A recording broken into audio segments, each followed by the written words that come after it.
Vote কাটবে, আর কিছু না। তুমি কিছু ভোট পাবে, এবার তোমার পার্সেন্টেজ দেখবে যে আমার পার্সেন্টেজ এত আমি পেয়েছি, এবার আগামী দিনে তোমার লক্ষ্য থাকবে যে আরো সেটাকে বাড়ানো, সেটা আলাদা কথা। কিন্তু মিরাক্কেল যে কিছু বলছো, মিরাক্কেল কিছু হবে না না, হবে হবে হবে, আমি যতটুকু ধারণা হবে। আমি তারপরে আমি তোমাকে বলিস না, আমি বলছি যে আমাদের দলের একদমই শীর্ষ নেতৃত্ব থেকে আমার কাছে এটা নির্দেশ, এটা আমি আমার ইচ্ছায় তোমার সঙ্গে কথা বলিনি। আমি তোমার সাথে আমার ইচ্ছে কথা যখন বলি, ভালো মন্দ বলি, মাস্টার ভালো আছে এটা ওটা এইসব, কিন্তু পার্টির যে নির্দেশ সেটা হচ্ছে উপর থেকে, যে কোনো প্রকারে তুমি তোমার যে দাবি আছে, কে আলরাজি খারাপ ব্যবহার করুক, কে মনসুর খারাপ ব্যবহার করুক, বা তোমার আরো কিছু দাবি থাকতে পারে, আমার এত লস হয়েছে, এত টাকা নষ্ট হয়েছে, আমাকে জেল খাটতে হয়েছে, আমার সম্মান যাইছে, যে বিভিন্ন দরবারে জর্জরিত, বিভিন্ন আরো সমস্যায় পড়ে আছো, বা আমি কথাই বলি ফারুকের সাথে একটা জায়গায় গন্ডগোল, বিভিন্ন যে তোমার সমস্যা আছে, এই টোটাল যা যা সমস্যা আছে, তার আর্থিক দিক থেকে শুরু করিয়া অন্যান্য সব দিকটা, টোটাল আমাদের দল একদম উঁচু উপর থেকে এটাকে পুরা একদম নিষ্পত্তি করবে, এরকম একটা আমার কাছে একটা বার্তা আছে বলে আমি তোমার সাথে কথা বলছি। সেটা তুমি জাস্ট একবার আমাদের যে রাও সাহেব আছে আইপ্যাক এর, তার সাথে একবার বসার ব্যবস্থা করো অন্ধকারে, যে কোনো গোপন জায়গায়, সেটা তোমার শ্বশুর বাড়ি হলে আরো ভালো, একদম গোপন জায়গা আছে, তো সেইটা একবার জাস্ট 10 মিনিট 15 মিনিট একটা বসো। আমি বলছি, তারপর শোনো তোমার না, মতামত না হয়, তোমার সাথে অ্যাডজাস্টমেন্ট না হয়, না হবে, কোনো অসুবিধা নেই।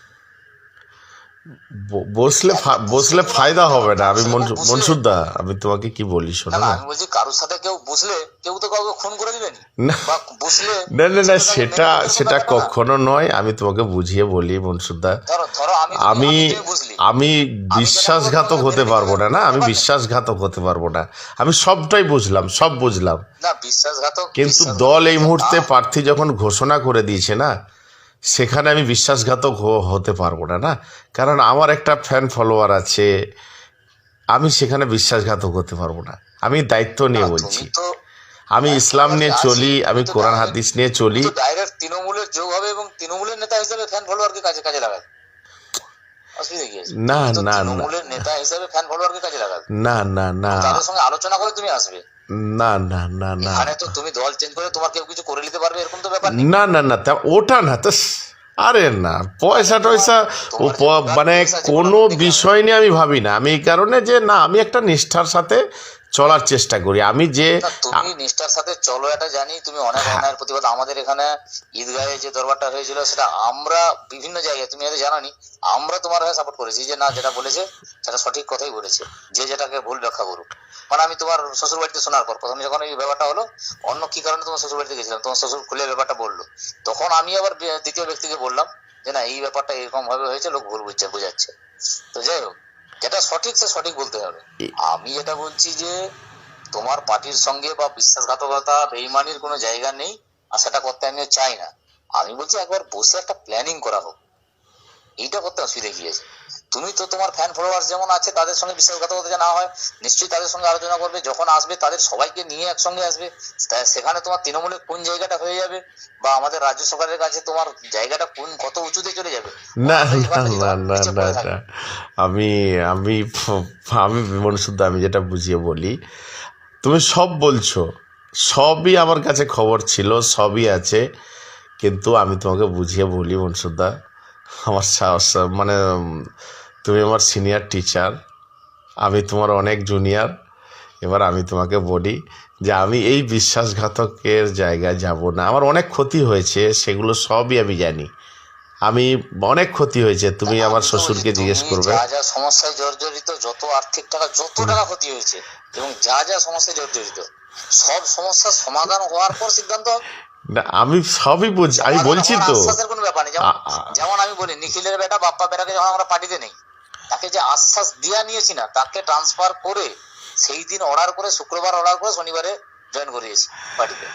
তো অতএব তোমার সঙ্গে আশ্বাসের কোনো ব্যাপার নেই, তোমার যে যে শর্ত থাকবে, তোমার যা যা দাবি থাকবে, সব পূরণ হওয়ার পর তুমি সিদ্ধান্ত নেবে। না না, আমার কোনো দাবি নেই, আমার একটাই দাবি, আমি এমনি স্বাভাবিকভাবে থাকি, এবার ছাড়া অন্য কিছু না মনসুরদা, বুঝলে। আমি বিশেষ করে তুমি তুমি তুমি বলো না, আমি আল্লাহর কাছে কি জবাব দেবো, আমি আল্লাহর কাছে কি জবাব দেবো, তাই না? আমি আমি আল্লাহর কাছে তুমি মুসলিমদের জন্য লড়াই করছো, তো মুসলিমরা যাতে নিরাপত্তায় থাকে, হ্যাঁ, তার জন্য তো তুমি লড়াই করছো। তুমি লড়াই যখন করছি দেখবে আমি 90%, এটাই, আমি শুধু মুসলিমদের হ্যাঁ, নয় বরং মুসলিম হিন্দু 95% সকলে মুসলিম যখন, নিরাপদে থাকবে সেই জন্য আমি লড়াই করছি, বুঝলেন, এই না কারণে। অবশ্যই, এবার 95% মুসলিম যখন একদিকে, 5% মুসলিম ডিস্টার্ব হবে, সেটা তোমার দ্বারা যদি 5% আরো যুক্ত হয়, তাহলে সব মুসলিম তো একজোট হয়ে হইতে পারবে আর শক্তি বাড়বে। না না না, ওটা নয়, ওটা নয়, আমি তোমাকে যেটা বুঝিয়ে বলি, আমরা যেটা নিয়ে চলি সেটা হলো কোরআন হাদিস নিয়ে চলি। এবার আমি আমার অ্যানালাইসিস এবং কোরআন হাদিস দিয়ে যা বুঝিয়ে আমি দেখেছি যে আমি কোনো দল কাউকে খারাপ বলছি না, কিন্তু ব্যাপারটা কি, আমি আমারটা নিয়ে চলি, এবার তুমি তোমারটা নিয়ে চলো, বুঝলে না না, ভাই। তুমি তুমি যেটা প্রথমে বললে যে তৃণমূলটা যে মানে বিজেপি কে সরাবে, তৃণমূল আরো হিন্দুত্ববাদী, এটাই আমিও একমত। আমি 100% একমত। এই কারণে একমত, আমরা তো দলে আছি, আমরা জানি যে হিন্দু লোককে কিভাবে গুরুত্ব দেওয়া হয়, মুসলিমদেরকে মানে নিয়ে সেই আছে আছে এরকম একটা ব্যাপার। তো সে জায়গায় আমাদের রাগ গোসা যাই হোক না কেন, তবু বিজেপির বিরুদ্ধে যখন লড়াই, যখন বিজেপির বিরুদ্ধে না থাকবে লড়াই, অন্য কারোর বিরুদ্ধে থাকবে, তখন কিন্তু মুসলিম ভেঙে যাবে। তো সেই যে মুসলিমদের নেতৃত্ব হিসেবে তুমি যে দাবিটা করছো, সেই দাবিটা তোমার সমস্ত মুসলিম লিডার সহ তোমার সমস্ত টিম নিয়ে তুমি তো দরবার করবে। তুমি তো একা একা চলে যাচ্ছ না যে বিশ্বাসঘাতকতা করে যে আমি এমএলএ হয়ে গেছি, আমি তৃণমূল ছেড়ে বিজেপিতে, বিজেপি ছেড়ে তৃণমূলে, এ পার্টি না ও পার্টি, সে পার্টি না সে পার্টি, এরকম ব্যাপারটা না। তুমি তো সবার সঙ্গে আলোচনা করে করবে এই পরিস্থিতি আমাদেরকে বাঁচতে হলে এরকম একটা রাস্তা তৈরি করতে হবে, না আর না, তোমার জায়গাটা তো অন্য জায়গায় তৈরি হয়ে যাবে। আমি কি বন্যা সেব, আমি ও জায়গার জন্য আমি তোমাকে বলি, শোনো না বন্ধুদা, বুঝলা, একবারে অসুবিধা নেই। আচ্ছা, আমি একটা কথা বলিস না, একটা গোপন জায়গায় আবার বুসার কোন চিন্তাধারা হোক, সেটা আমার কথা কমসে কম আমি পার্টির কাছে এই কথাটা রাখতে পারি যে বুসার আমি অ্যারেঞ্জমেন্ট করেছি, তারপরে মিরাজদা যেটা সিদ্ধান্ত নিয়েছে সেটা নিয়েছে, ঠিক আছে, কিন্তু আমি যে এই অ্যারেঞ্জমেন্টটা করতে পেরেছি সেইটা আপাতত পার্টির কাছে আমার একটা প্রশংসনীয় জায়গা হোক। তুমি যেখানে বলবে, যে সময় বলবে, কোনো জায়গায় কোনো টেনশন নেই। আচ্ছা আচ্ছা, সেটা আমি করতে পারি, সেটা আমি করতে পারি, সেটা। সেইটা সেইটা করো। আচ্ছা ঠিক আছে, তুমি ঠিক আছে। কালকে যে কোনো একটা জায়গা, না না, কাল হবে না, কাল আমি চলে যাব মেখলিগঞ্জে জলসা করতে চলে যাবো, বুঝলে, দক্ষিণ চব্বিশ পরগনা, আচ্ছা হোক, আচ্ছা কাল বুঝলে। হোক, পরশু আচ্ছা হ্যাঁ। পরশু দিন হোক, কোনো অসুবিধা নেই। কিন্তু কথা হচ্ছে যে তোমার মনোনীত জায়গা এবং তোমার মনোনীত টাইম, একদম গোপনে, আমরাও চাইনি যে আমাদের কেউ দেখুক, তুমিও চাইবে না নিশ্চয়ই তোমাকে কেউ দেখুক, এইটা একটা করে দাও তুমি সেটিংটা। সেটা আমি করবো, ঠিক আছে, তুমি কালকে কালকে ঘুরে এসো, হ্যাঁ কোনো অসুবিধা নেই। ঠিক আছে, ঠিক আছে, ঠিক আছে। আসসালামু আলাইকুম। সেই মুন্সিফ কি আপনি? হ্যাঁ, সবে মিরাজ তো আমার মানে কলিগ হয়, মানে একই সঙ্গে চাকরি করি, ফলে আমার সঙ্গে পরিচয় আছে, আমি কথা বলছিলাম। কি কথা হয়েছিল আপনার? কী কথা হয়েছিল বলতে, ও আমাদের দল তো অনেক শক্তিশালী, এখানে নন্দীগ্রামে শুভেন্দু অধিকারীর পায়ের তলে মাটি নেই, এটা শুভেন্দু অধিকারী বুঝতে পেরেছে। ফলে নন্দীগ্রামের বর্তমান যা পরিস্থিতি, এখানে পবিত্রকর মিনিমাম 30,000 ভোটে জিতবে।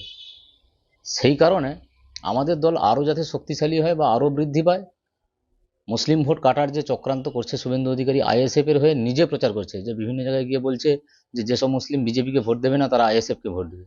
অর্থাৎ আইএসএফ যে দাঁড়িয়েছে এটা সম্পূর্ণ শুভেন্দু অধিকারী ইন্ধনে এবং শুভেন্দু অধিকারীর টাকাতে দাঁড়িয়েছে।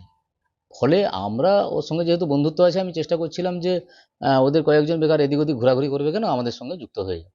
এই জন্য এই যে আমি রেকর্ডিংয়ে হয়তো অনেক কিছু শোনা যাচ্ছে, সেগুলো হয়তো আমি বাড়িয়ে বলেছি যে আমাদের দল থেকে উপর থেকে নির্দেশ, এটা ওটা, এগুলো কিছুই না। আমি সম্পূর্ণ নিজের ইচ্ছায়, আমার নিজের ইচ্ছায় আমি এটা করেছিলাম। আপনি বলছিলেন আপনার উপর নেতৃত্বের সঙ্গে যোগাযোগ করার জন্য, এরকম শোনা না যাচ্ছে। সেরকম, সেটা আমি বলেছি বাস, কিন্তু সেটা আমার নিজের কথা বলেছি, আমাকে উপর থেকে কেউ কিছু বলেনি। আমি জাস্ট আমার মনে হয়েছে যে আইএসএফ এখানে তো 200 কি 300 ভোট পাবে, ফলে সেটাও আমাদের সঙ্গে যুক্ত হোক, বেকার নিজেদের মধ্যে গণ্ডগোল মারামারি ডেকে লাভ নেই। কিন্তু সম্পূর্ণ এটা আমি পরে জানতে পারলাম যে শুভেন্দু অধিকারী সবে মিরাজকে টাকা দিয়ে তাকে দাঁড় করিয়েছে, এটা আমি পরে জানতে পারলাম আবার ওদের মাধ্যমে। ওদের একটা পরিতোষ প্রামাণিক বলে একজন আইএসএফ এর লিডার আছে, ওদের 2 নম্বর ব্লকে বাড়ি, সে আমাকে পরে একদিন দেখা করে খুলে বললো যে ও তো শুভেন্দু অধিকারীর কাছ থেকে ব্যাপক টাকা নিয়ে দাঁড়িয়েছে, ফলে তোমাদের কথা ও শুনবে না, তুমি কেন ওর সঙ্গে কথা বলছো। এবং পরে ওর কাছ থেকে আমি জানতে পারলাম যে শুভেন্দুর কাছ থেকে ও প্রচুর টাকা নিয়ে দাঁড়িয়েছে।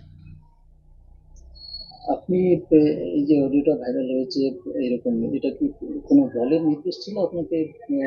না না, দলের এরকম কোনো নির্দেশ ছিল না। আমি ওখানে যে নামগুলো বলেছি তাদের কারোর কোনো নির্দেশ ছিল না, ওগুলো আমার নিজের ইচ্ছাই বলেছি, যাতে ও আমার প্রতি বিশ্বাস জাগে, সেই কারণে বলেছি। আমি মূলত আমার নিজের উদ্যোগে এটা করেছি, যাতে আমাদের দল আরও শক্তিশালী হয়। কারণ আমরা এখানে মিনিমাম 30,000 ভোটে জিতবো। আমি সেটাকে 40 করার চেষ্টা করেছি, যে আরও যাতে বাড়ে। আপনার কাছে কি এই অডিওটা আপনি কি রেকর্ডিং এ রেখেছিলেন? আপনার কাছে কি অডিওটা না, আমি তো কোনোদিন কোনো অডিও রেকর্ডিং করিনি। এই অডিওটা সবে মিরাজ হয় করে ছেড়েছে, আর নাহলে সবে মিরাজের সাথে শুভেন্দু তার ফোন দিয়ে এমন ট্র্যাকিং করে বা এমন সিস্টেম করে রেখেছে, শুভেন্দু এটাকে আমাদের চৈতন্যবাজারে একটা মিটিংয়ে শুভেন্দুই প্রথম অডিওটা ফাঁস করলো। এটা সম্পূর্ণ সেই গাদ্দারি থেকে গেল, শুভেন্দু অধিকারী চক্রান্তে এগুলো সব হয়েছে। আপনার নাম এবং ডিটেলস? আমি শেখ মনসুর আলী, শামসাবাদ অঞ্চল তৃণমূল কংগ্রেসের সভাপতি ছিলাম, বর্তমান নির্বাচনী কনভেনার। দেখুন, বিষয়টা হচ্ছে তৃণমূলের যে পায়ের নিচের মাটি সরে গেছে।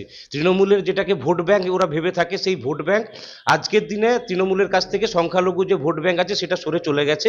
এর জন্য এরা হচ্ছে হা হুতাশ করা ছাড়া এদের কাছে আর আগামী দিনে কোনো রাস্তা নেই, সেটা বুঝতে পেরেছে। যার কারণে বিভিন্ন রকমভাবে ভারতীয় জনতা পার্টিকে কালিমালিপ্ত করার জন্য এরা এইসব বদনাম করছে। কিন্তু একটা জিনিস পরিষ্কার হয়ে গেছে, সংখ্যালঘু মানুষ এবং আমাদের যারা সনাতন ধর্মের মানুষ আছে তারা জানে যে এই যে দুর্নীতি সরকার চলছে, এই সরকার 2026 সালে পরিবর্তন হচ্ছে।